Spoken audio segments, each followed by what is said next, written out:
Alright mga kapatid, welcome back po sa Coach Hadio Vlog. Good morning po sa lahat sa inaabot ng programa ng ating programa. Salamat sa mga nag-subscribe po. Na-appreciate ko sobra.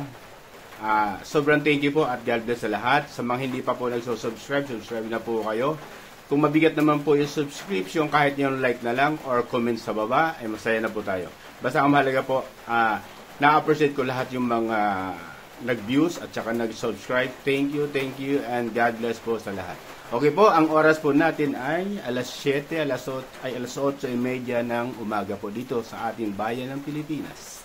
Sa iba't ibang uri ng kultura, sa iba't ibang dako ng mundo, kung gabi o tanghali, magandang gabi po sa inyong lahat at magandang gabi po at tanghali sa mga iba't ibang dako ng mundo.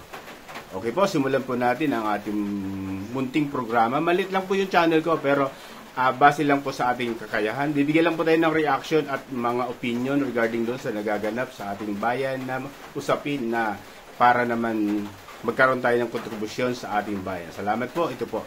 Ang opinionan po na natin po dito regarding po sa ating napanood o bibigyan natin reaction regarding doon sa inilabas na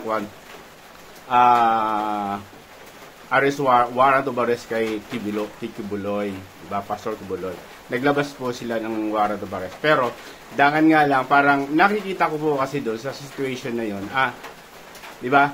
Nagbigay naman ng pahayag yung MNLF group ng mga taga-Mindanaoan na talagang sikat noon ng suporta sa Pastor Kibuloy. Nagkaroon sila ng manifesto o parang support para daw at sila daw ay susuporta. Parang nakita ko dito, di ba, yung parang nagdadalawang isip o hindi naman siguro nagdadalawang isip yung magsuserve ng warrant Kibuloy or baka naman dinatagalang o pero kailangan talaga i-serve. Kasi ang mangyari diyan, pag hindi nila sinerve yan, yung permado ng buong committee ni Senator Risa Ontiveros regarding do sa inilabas na warrant of arrest, di ba, magkakaroon ng question yan Dapat talaga i-serve na yan. I-serve nila yan. Pero dahil nga doon sa mga kaganapan na nangyayari doon sa pagbibigay ng testimonya o pagbibigay ng mensahe regarding doon sa support kay Pastor Kibuloy, parang nagdadalawang isip ba? Nagtatanong lang po nagdadalawang isip ba yung magbibigay ng serve? Sana naman wag magdalawang isip. Kung ano pa man ang bagay na dapat pinatutupad natin yung tama at tamang batas, di ba? Kung meron siyang warrant of arrest, i-serve, di ba? Pero dahil nga doon sa ibinigay ng isa sa mga head ng MNLF na pinangungunahan ni Professor Norm Miswari, ano ba, nagdadalawang isip ba o dinataga o ano pa man? I-serve nyo para magkakaano yun. Kasi siyempre, bahagi yan ng ating tinatawag na demokrasya sa ating bayan, di ba? Kung talagang kailangan i-serve. Kaya lang, siyempre, hindi nyo rin naman maiaalis sa atin yung tinatawag na support na ibinibigay ng iba't ibang individual group regarding doon sa suporta nila kay Pastor Kibuloy, di ba? Trivia lang po, bibigyan ko kayo ng trivia regarding dyan kay Professor Norm Miswari at saka yung late Ferdinand Marcos Sr. Kung anong meron lang po akong konti i-share regarding doon, di ba? Tingnan niyo po yung Norm Miswari na yan, si Professor Norm Miswari, yan yung chairman ng MNLF. Sikat na sikat yan, mga 80s. Nandiyan, sikat na sikat yan. Kumbaga, talagang lumalaban na talaga yan. Iyan, nilabanan niya ng MNLF, yung administration Ferdinand Marcos Sr. noon, di ba? Talagang makuha sila regarding just sa situation na yon. Talagang, kumbaga, naging sakit ng ulo rin naman totally ng administrasyong senior noong panahon na yan. Pero nagkaroon lang ng tinatawag na face talk regarding doon sa nung mamuno na o naging presidente na si Fidel B. Ramos. Nagkaroon ng pag-uusap dyan. Pero, tingnan nyo po parang history ang dating, di ba? Noong panahon ng senior, lumaban talaga yan. Si Professor Norm Miswari. Sa pinamumunuan niya na MNLF. Ngayon, junior ang namumuno, di ba? Nakita nyo yung tinatawag na history. Nakita nyo yung kaganapan, di ba? Noon, senior, lumaban yan. Ngayon, Junior, parang lalaban uli kasi nagbigay sila ng ng support kay Kibuloy na talagang didepensahan daw nila yung ito si Pastor Kibuloy. Regarding do sa nilabas na bureau nila na isa sa mga mataas na pinuno ng MNLF na nilabas naman yan at napanood naman natin yan. Di ba? Parang di ba nilalabas sila tigilan. Sabi nga nung tigilan yung investigasyon na yan. Ina-address nila kay Tambaloslos, kay Senador Risa Hontiveros, di ba? Kay BBM. Ina-address nila, tigilan nyo yung ganyang situation kasi magkakaroon ng problema. Pero sana naman, di ba, sa panig natin, sana wala magkaroon ng problema. Yun naman talaga ang hangad natin, yung kapayapaan sa ating bayan, di ba? Yung magkaroon ng kapayapaan na walang mang sigalot sa bawat panig, di ba? Ganun lang naman talaga tayo. Yung hangad natin, yung mapayapa ang ating bayan. Pero sa ganitong mga sitwasyon na nakikita ng mga Muslim community, katulad ng MNLF na sumusuport kay Pastor Kibuloy, sana naman madala sa magandang pag-uusap dahil malaking gulo yan diba? Malaking gulo yan kung sasabag na naman sa pakikipagdigma o pakikipaggera itong mga MNLF laban dito sa ating kasalukuyang administrasyon. Pero hindi po natin yan ninahangad, hindi po natin yan sa sarili natin dahil ang talo dyan ang taong bayan, di ba? Talon-talo ang taong bayan pag nagkaroon ng ganitong klaseng kaguluhan. Kaya sana naman madala sa magandang pag-uusap at makita yung siguro pag-usapan pero dahil nga sa napirmahan na po yan ng SP, di ba? Senate President, yung warrant of arrest kay Kibuloy, kung iyan po hindi isi-serve, pero alam ko isi-serve nila yan talaga totally kasi siyempre kahiyaan na yan tapos yan batas at batas, isi-serve nila yan pero paano nga yung situation na ganitong klaseng pag-uusap kung magkakaroon ng di ba pagdidepensa nito ng mga MLF tungkol kay Kibuloy kasi parang ang nilabas nila parang mayroon silang sinasabi na tigilan nyo yan, parang may isa sa mga bagay na parang pagbabanta di ba? Pero hindi po yan totally ang kungkwan doon. Parang nakikiusap sila na wag nilang kasi yan nga sinasabi nga ni Cadado, di ba? Kinukuhan nyo, ino-offers nyo di ba? Sabi nga ni Cagado, pag pumitik yan, tatama sa inyo yan, di ba? Kaya sana pag-isipan mabuti yung mga bawat ginagawa para wala naman mangyaring kaguluhan. Ang isa sa mga bagay, kasi organized group yan, lagi natin tatandaan, organized group ng mga Muslim community yan. At talagang nakita natin noong mga 80s, mga 85 to 84, napakasigasig niyan. Talagang sila yung mga pinakasikat na grupo sa Mindanao, yung MNLF. Talagang lumalaban talaga ng pukpukan niya sa bayan para makita nila. No? Ganun ang nangyari no, sa ganun. Lumalaban talaga yan mga yan. Kaya sana naman madala sa maganda pag-uusap. Hindi natin hangad na magkaroon ng kaguluhan kasi sawa na tayo sa kaguluhan Yung mga tinatawag na madugo, mga history ng pamumuno ng Cory Aquino, di ba? Nung maraming kudita na naganap, dumanak ang dugo dyan sa mga ganyang sitwasyon. Ilang beses kinodita yan. Sino ang talo? Di ba? Ang taong bayan. Kaya nakikiusap po tayo na sana huwag sanang mangyari ulit yung mga ganitong klaseng mga situation para sa ating bayan. Di ba? Napakahirap na magulo ang ating bayan pero hindi maiiwasan yung mga ganong situation na magkaroon ng suporta. Di ba? Kaya dapat maging maganda yung relasyon, maganda yung pakikipag-usap kung paano isi-serve yung warrant of arrest. Pero dahil nga nagbigay na ng pahayag yung mga MNLF, sana naman, maayos. Kasi, magti-trigger yan yung tawag nga nila. Huwag nyong i-trigger, baka nga maganap yung tinatawag na people power tree. Di ba? Parang ganon. Yun base sa sinabi nila. Di ba? Nakakalungkot. Bilang bayan natin, gusto natin mapayapa ang ating bayan. Pero, nangyayari ito, bakit? Dahil doon sa mga situation ng mga namumuno sa atin, di ba?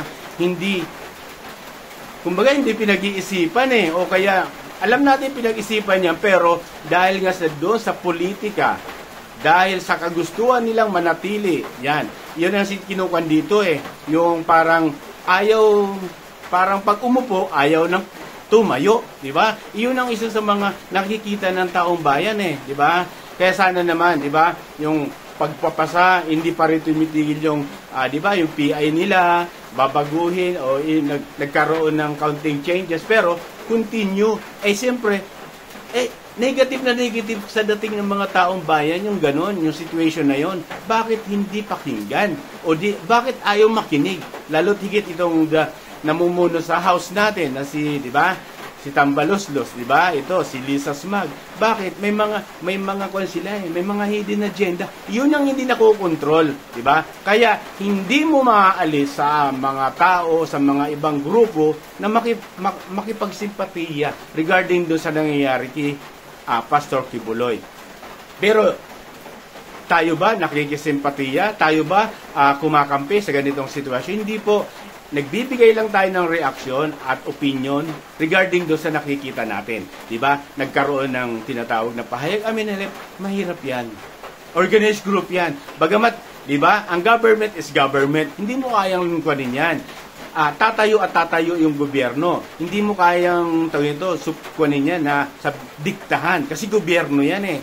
Pero isaalang-alang din natin yung mga ganitong klaseng grupo na talagang organized to mula pa noon. Organisado na to. Nahati nga lang yung dalawang yan eh. Yung MNLF, sikat na sikat nun yan sa pamumuno ni Professor Norm Miswari. Nahati lang yan. Naging MI. Yung isa naman, MNLF. MNLF, yung function naman ng isa, MI. Naging MILF. Diba? Pero, iisa lang yan. Paano kung mag-domino effect yan? Diba? Magkaroon ng ganitong sitwasyon. Bagamat nagkaroon na ng sila po kasi sa Mindanao, parang isa sila sa mga nagbibigay ng kapayapaan sa ating yung mga MI at saka MNLF. Sila yung diba? Nagkaroon ng yan binigyan sila ng mandato diyan. Kaya paano nga, diba? Pero hindi natin sinasabi na mangyayari yon kasi ayaw natin yung mangyari kasi sobrang hirap ng buhay. Ang hirap ng magulo ang ating bayan. Sinong walang makikinabang dito kundi ang kumbaga, 'di ba? Yung tindi ng gaganap na naman yung mga sigalutan, yung gera, bawat function, 'di ba? Talo ang ating bayang Pilipinas. Napag-iiwanan na po tayo tungkol doon. 'Di ba? Napag-iiwanan na tayo ng mga kalapit bansa natin sa Asia na talagang hindi na makausad-usad yung ating bansa. Bakit? Sa ganyang mga usapin. Diba? Papayagan pa ba natin? Naging maayos na yan eh. Nagkaroon na sila ng kasunduan dyan sa parting sa Bangsamoro dyan. Nagkaroon na silang kasunduan dyan, di ba? Kaya sana naman, huwag mangyari uli na magkaroon uli ng dividing regarding doon sa kanilang mga ipinaglalaban. Kasi nagsalita na sila eh, na talagang susuportahan nila o didepensahan nila si Mr. Kibuloy o si Pastor Kibuloy. Base doon sa di ba? Bukod pa yung membro niyan. Kaya sana naman, mabigyan ng magandang address. Kumbaga, madala sa pag-uusap na hindi na wag nang dumanak yung dugo sa ating bayan. Kasi ang talo tayo yung ating bayan. Lulugmok na naman ang ating ekonomiya sa ganito mga uri mga pagkaganapan. Bakit nangyayari yun? Dahil nga sa mga namumuno sa atin, nagkakaroon ng ganitong situation, di ba? Parang, di ba? History, di ba? Si Junior noon, di ba? Sobrang lumaban yan mga yan. Tapos ngayon, Junior naman, di ba? History. Kaya sana naman pag-isipan ng both side. Hindi lang sa government kasi ang government talagang lagi yan eh. Hindi mo kayang sasabihin takot-takutin mo. Government yan. Hindi mo kayang tapatan yan dahil gobyerno yan. Pero alang-alang nyo rin po yung panig ng mga ganitong klaseng organized group na talagang alam nyo history niyan, talagang lumalaban at lumalaban yan. Noon pa, lumalaban na yan. Hindi sila hindi sila takot sa ganyang situation na digmaan. Bakit? Sanay nga sila doon. Sanay sila doon sa ganong sitwasyon. Kaya dapat nabibigyan din ng konsiderasyon. Pag-usapan, both side. Pag-usapan yung ganitong klaseng magkaroon ng kaunting pag-uusap regarding doon. Diba? Yun ang hangad natin. Para wag naman maging magulo ang ating bayan. Dahil talo ang ating bayan. Darating na naman ang punto, para bang ito, nakakaarangkada na tayo pataas eh. Dadating ang punto, bubulusok na naman tayo pabalik, di ba? Dala ng mga ganitong klase ng mga ganitong mga mandato o ganitong mga usapin, di ba? Na dahil sa kagustuhan, di ba? Nagiging siya eh. Makinig po sana yung namumuno sa atin dahil kami po o tayong lahat ang nagbigay ng mandato sa kanila. Dapat pakinggan naman tayo doon sa situation na yon. Huwag nyo pong ipilit yung mga gusto nyo na hindi naman gusto ng karamihan. Katulad sa PI, huwag nyo pong ipilit. Di ba? Doon po kayo, doon nyo ino-oppress yung mga tao. Doon nyo ipinipilit yung gusto nyo, ayaw naman ng mga tao. Di ba? Di ba? Pilitin mo ng pilitin, pipitik yan. Pipitik yan, tatama sa inyo yan. Katulad niya ngayon, marami na nagbibigyan ng suporta. Pero ibig ba sabihin natin, huwag ipatupad yung tinatawag na warrant of arrest doon sa isang individual na nagkaroon ng ganitong sitwasyon? Ipatupad. Di ba? Nandiyan na, pinirmahan na lahat. Ipatupad nyo po yan. I-serve. Alam naman natin, isi-serve yan. Diba? Isi-serve yan. Pero doon sa kaganapan na nagbigay ng suporta kay Pastor Kibuloy, sana magkaroon kayo ng konsiderasyon dyan. Pag-isipan nyo mabuti yan. Gawan nyo ng magandang estratehiya yan na huwag mag-domino effect ito doon sa ibang grupo. Yun lang po ang aking hangad, yung kapayapaan ng ating bayan. Dahil hindi tayo talo tayong mga taong bayan lulugmok na naman ang ating ekonomiya pag lumaganap na naman ang kaguluhan sa ating bayan. Ang hirap bumangon, umaakyat na tayo paunti-unti na tayo umaakyat. Huwag na natin abalikan yung mga bagay na naging negatibo sa atin. Di ba? Huwag nating ipilit yung gusto nyo. Pakinggan nyo yung mga taong bayan dahil kami, mga taong bayan, ang nagbigay ng mandato sa inyo. Karapatan lang na makinig din po kayo sa amin. Salamat at God bless. Sana nabigyan natin ng magandang situation. Nagkaroon tayo ng magandang opinion. Nabigyan natin ng kaunting opinion. Nabigyan natin ng kaunting reaction. Pero hindi po ito nagre-representative o nagkakaroon ng bagay. Ito yung opinion ko lang po Hindi po ito nagbibigay sa ibang opinion ng iba. Nakita ko naging hindi naman tayo bagay na mahusay dyan sa isang party na yan. Pero nakita natin di ba? Nakita ko yung Professor Norm Miswari noon pa yan. Talagang sikat na sikat yan. At lumaban talaga yan sa Ferdinand Sr. Di ba? Lumaban yan. Talagang nakipagbanatan yan. Pero kaya nga sana naman makita nila yung bigyan nyo ng kaunting ideya o bigyan nyo ng kaunting ilatag natin sa lamesa, latagan natin yan, yung mga ganyang sitwasyon. Hindi ibig sabihin na naduduhadi yung government. Hindi po. Dapat, di ba, ang government is laging dapat powerful. Di ba? Ipatupad ang batas sa mga bagay na dapat igawan, pero magkaroon ng kaunting konsiderasyon, pag-usapan para hindi lumala ang sitwasyon. Okay po, salamat at God bless. Sana basta ganun lang po lagi ko sinasabi. Pag tama, laging tama yan ilagay natin sa tama. Yun lang po lagi ang sinasabi ko. Kaya nga sabi ko nga lagi sa inyo lagi, pag mali. Pag tama, magsama-sama tayo. God bless at sana mapayapa po ang ating bayan, ganun din sa ating sambayanan, at maging maayos ang panunungkulan ng ating mga namumuno. Bigyan ng katalinuhan, bigyan ng wisdom upang ma-address yung mga sagelo o ma-address yung mga negative na nasasalubong nila. Bigyan sila ng wisdom at magkaroon ng konsiderasyon sa bawat sinasabi, makinig. Salamat at God bless. Thank you po.